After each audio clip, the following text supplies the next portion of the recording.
Well, God has been working through my life over the last few months since we've been doing the transformation of grace. I've actually come to be a little bit more real with myself and with the Lord. I've been a believer for many years and thought I had it all together, only to be faced with the truth of, I don't really like myself very much when I look at the truth of me. Over the years, I've put on many masks before my friends, my family, my church family, co-workers, things that make me comfortable and help me hide who I really am. And through the transformation of grace and some of the other messages that Pastor Neil has been going over, I've actually learned that as God uncovers those masks, the real me is not so pretty. And it's been something that's been very difficult for me to deal with. I am a perfectionist. I don't like to see flaws in myself and don't like others to see them either. And God has really just stripped me to the bare bones and made me look at myself the way He sees me. The only difference is He sees me through His loving eyes and I see me the way I really am. And I need His loving eyes a little bit more because that's what's going to help me get through this. I still struggle. I struggle daily. So as a believer, we are not beyond struggles and trials, and I'm beginning to realize that a lot more on a daily basis.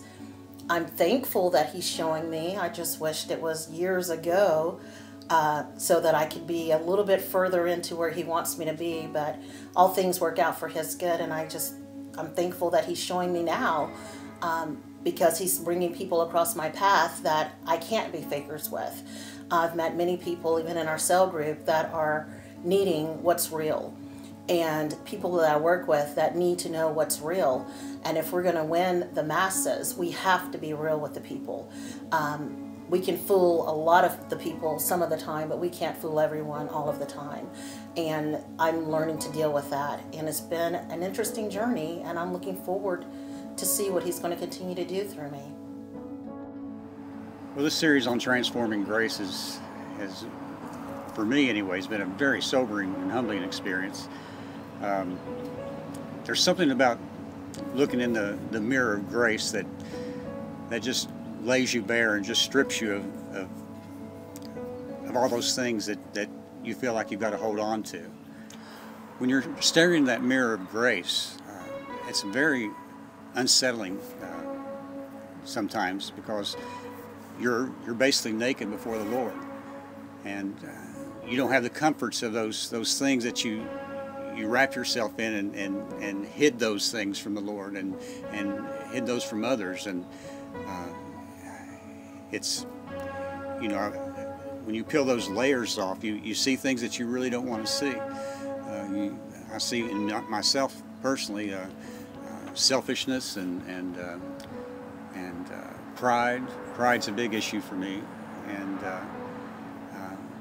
but what's good about that, as unsettling as it is that when you're naked, the only cover you have is Christ. And you know, the love covers a multitude of sins. So I'm learning to find my joy in that instead of those things that I held on to. And it's a very liberating feeling and experience, and I do feel myself being transformed. I'm renewing myself and with those thoughts, and realizing that it's not my efforts, but what He did. This series on transforming grace has really impacted my life as a Christian. The things that we've learned in 1 Peter related to be holy, for I am holy, has grabbed me in a way in my Christian walk that has changed me. Everything we do, we should do to glorify God. And Christ is our best example of that. Even in persecution, He glorified God. I'm getting a better understanding of the tribulation that we're going to face as Christians. We're promised tribulation. Christ was the perfect example of that, but not tribulation caused by bad decision making on my part. Tribulation that is a result of living the Christian life.